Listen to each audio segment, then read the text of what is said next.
Hi, and welcome to another video from Pureland Supply on replacing your projector lamp. This particular video we are going to go over the steps involved with replacing the 5J.J7L05.001 replacement projector lamp. This lamp is used in many BenQ chassis. If you click on the link in our description, that will take you to our web page that will show you all the different models that this lamp works with. The lamp replacement instructions are the same for all models. This particular model is a BenQ HT1085 ST. Steps are the same for the BenQ W1070, which is a very popular projector that uses that lamp. To replace this lamp, we need two tools. We need a flathead screwdriver. This is for removing the lamp access door. And then we need a Phillips head screwdriver. In this case, we're using a number 2 Phillips. A number 1 Phillips would also work. First step in replacing the lamp is verifying that the projector is unplugged. The projector plugs in on the back. If your projector is ceiling mounted, just unplug the cord and let it hang. You want to unplug the projector to make sure that you and the projector are protected while you're doing this. You don't want to short out anything or hurt yourself. So the next thing we're going to do is remove this flathead screw. This holds the lamp door in place. Now this screw is not captive. It will fall out and get lost. Be really careful. It is not a common size screw. This is a metric. I believe it's, I think it's 2.5 millimeter, M2.5. Might be M3, but either way, don't lose it. So what we will actually do, I usually have a little thing for holding screws, but we can use the foam from the projector lamp as a way to keep the screw from getting lost. So I'll just set that over here. Once the screw is out, the door has some spring clips holding it in place, so just gently lift up from the front, like that. The door will come up, and you'll see the little tabs down there that these line up with. The door itself has a little pin right here. Make sure that pin does not get damaged. That pin pushes on a safety switch inside the door. Without the lamp door in place, the projector will not turn on.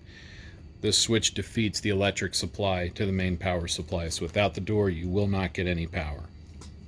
We'll set the door off to the side. Then we will deal with this plastic, I don't know what we'll call this, air shield maybe. This plastic bit is gently stuck down over the lamp. They tend to collect dust. That's okay. If the sticky isn't so good, that's also okay. Its only real job is to keep the air moving across the lamp and not getting into the lamp door area. So peel that up. Set it off to the side. We will put that back. Next, we're going to remove the lamp itself. Lamp is held in by one screw, just one Phillips screw on the front.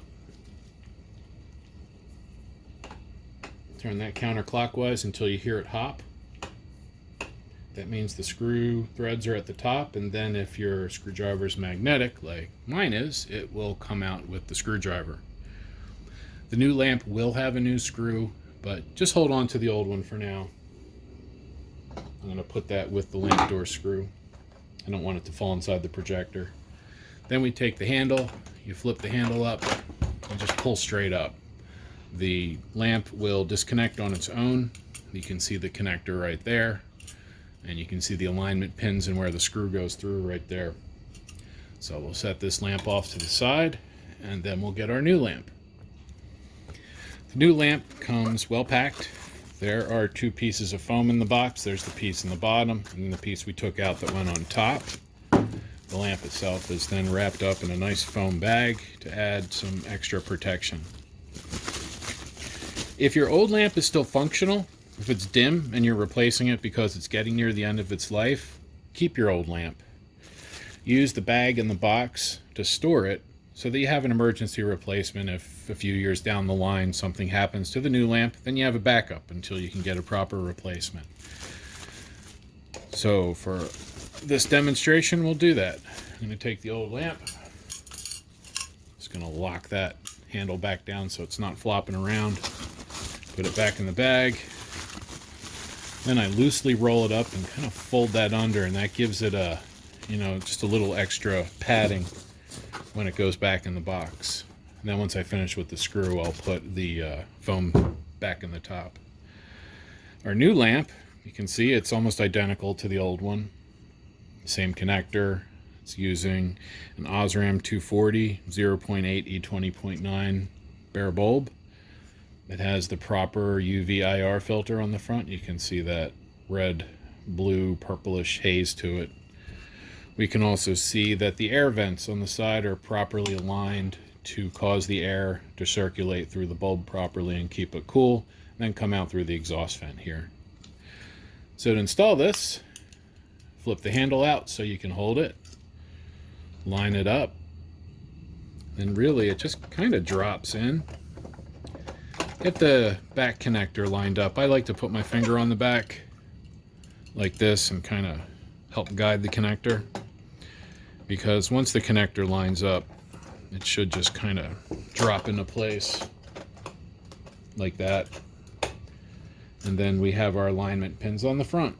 Just make sure those line up. You should be able to see those. Here, we'll turn it this way. You can see those little nubs coming through the alignment holes.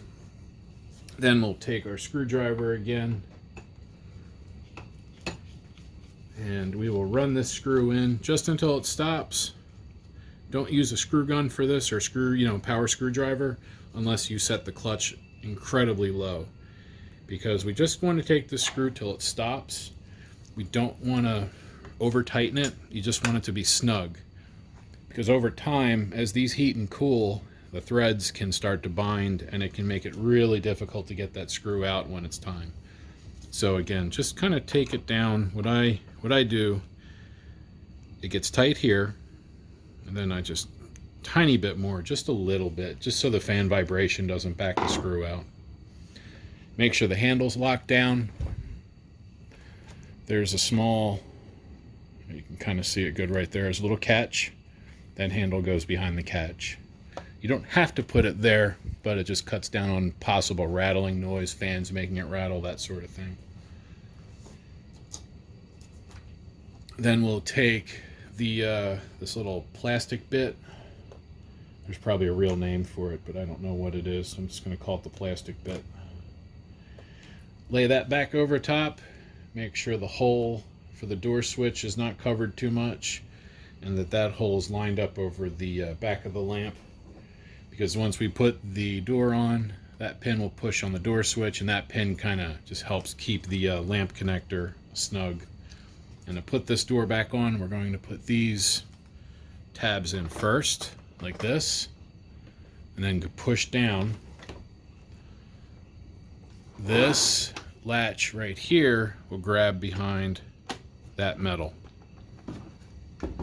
That locks the door in place. Then we take our non-captive door screw, that flathead one, and that's going to go back in. And the same idea with this screw as the other screw. Put it in all the way, just until it stops, and then just a hair more, just enough to keep it from vibrating out. And the last step before we turn it off is to reset the lamp timer. You press menu, and then once we're in menu, we are going to click over until we get to the last gear for settings, and the top section is reset lamp timer. So we click OK on that, and then we change to reset. Make sure that's purple. We hit enter.